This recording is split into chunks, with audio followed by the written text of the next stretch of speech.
Hey everyone, welcome to the channel. If you're new here, I'm Wilson, and this channel is all about music production, both from a creative and technical side. This video is going to be all about inserts versus sends and why you'd want to use each one in a particular case. If that all sounds good, make sure you like, subscribe, hit the notification bell, and I'm going to get started. Inserts and sends are very different things, and they both have their own special jobs, and so it's important to know what they each do and what their best uses are, so you're not using them for the wrong thing, kind of eating up your CPU or making your song not sound as good. From a general level, inserts are inserted into an audio chain. So if you have your signal flow coming down like this, an insert is basically going to go in like this, and then your audio is going to pass through that unit. So a digital example of this is like you're putting a plugin on a channel strip.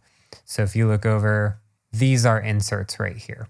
Logic calls them audio effects or plugins. There's many names for them, but they are an insert. They're inserted into the signal flow. So this sound here comes from Keyscape. It goes down into the compressor, down into the channel EQ. A good physical, real-world example of this is like a guitar pedal. The pedal is inserted into the signal chain. The signal goes through, is influenced by the pedal, and then leaves and goes on through the rest of the signal chain, maybe to an amp, wherever. So that is an insert. It is in the chain. A send basically sends a copy of that sound somewhere else, and that copy does not return to the channel. Where that's represented in Logic is right here where it says sends. And so if you go click any of the sends, you can pick a bus. A bus is basically just routing it to a destination. As you'd get on a bus to go somewhere, that's what the bus is. It's delivering your sound to an aux, an auxiliary channel. So right here, this bus 2, that goes to a room reverb. And then now we're sending an identical copy of the sound to that bus. So it comes down, hits the inserts, goes to the bus, right? So if I hit play on this, here's the channel's version of the sound, and then we send a version to that reverb. So when's the best time to use each one? Inserts are most commonly used for things like EQ and compression. So if you look at this acoustic track, I've got a compressor on the channel as well as a channel EQ. Now these are just inserted on the track. And so what I do here doesn't affect anything else. This is important because it keeps the sound individualized. So if I were to route all these out to, say, this acoustic bus right here, the things I do to this acoustic bus are going to happen to all the acoustics, not just the individual channel. So inserts are perfect for when you want to affect just a single channel. Other things you can put here are a gate, any sort of color, saturation, transient enhancement, anything like that is great to be used as an insert. The most common things I use a send for, however, are usually my time-based effects, so reverb and delays. Say we're going to put a delay on every single channel in the session. Okay, so we'll just go Logic Echo. This works. This is a relevant way to do it, but there's a better way, and I'll show you in just a second. But you've got your dry and your wet right here. That's great. You can put delay on your channel.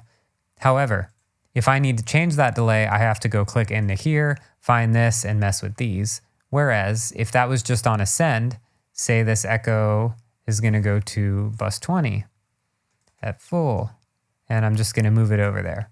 It's over here now. It created a new bus. I'll just call this echo. Now, if I want to send more or less to the echo, I can simply push this up and down. I can grab a group of tracks, send them all to the echo really easily. Look, now I'm sending all that to the delay super easily. Just the main two reasons why you'd want to use a send properly is because it saves your CPU and it saves you time. And if that's not enough of a reason, I don't know what else is, but I'll keep going anyway. Just from an organization standpoint, this is going to help you keep your tracks a lot cleaner, keep your mixes a lot cleaner, because you're not needing to have reverbs and delays on everything. On big mixes, I'll usually just have maybe 6 buses that I'm using for reverb and delay, and then I don't need it on all the channels. I just have it ready to go. This is also beneficial because you get a return for that effect. So, we're sending the delay to the delay aux over here, and this could be known as a return, the fader for that effect. This is nice because if I want to change the amount of delay across the board, I can just push that one fader. I don't need to go to every track and adjust the delay levels within the plugin.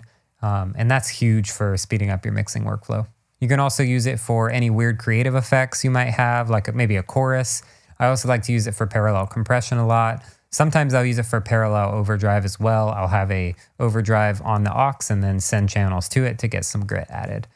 Just different ways you can do that. So this next quick section of the video, I want to talk about reasons why you wouldn't want to do it in the way I just said, right? Because All of these rules are just guidelines, it's best practices.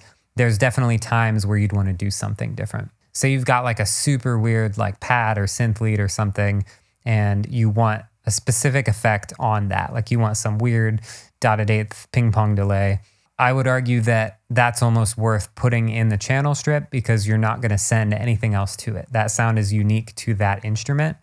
And that's kind of the dividing line I use. Like, is this sound, is this reverb a part of the session as a whole, like the sound of the mix? Or is it like I put a delay pedal in front of the synth before I recorded it, right? Like the delay on the synth is a part of the sound. And so I want to treat it as a part of that sound, not as a part of my mix's spatial effects. Continuing down the rabbit hole of having a delay on a synthesizer directly. So in Logic here, I'll show you an example. I have a pad, it's coming directly from Omnisphere. So Omnisphere is our sound source, and then we have basically our channel strip, like our compression and EQ. If we put an insert between these two, between Omnisphere and the compression and EQ, it's essentially gonna feel more like it's a part of the sound, and it's gonna be affected by that same EQ and compression as the synth is. So we'll just go get another delay echo. Cool. So now that delay is going to respond to everything that the synth responds to. So if we want to compress the snot out of it, then that delay is also going to be compressed. So that's one reason why I wouldn't want to use that particular sound as a send, and I chose an insert instead. But generally, your time-based effects you'd want in a send. That's all I have for this video, so if that was helpful, make sure you like and subscribe, and I'll see you on the next one.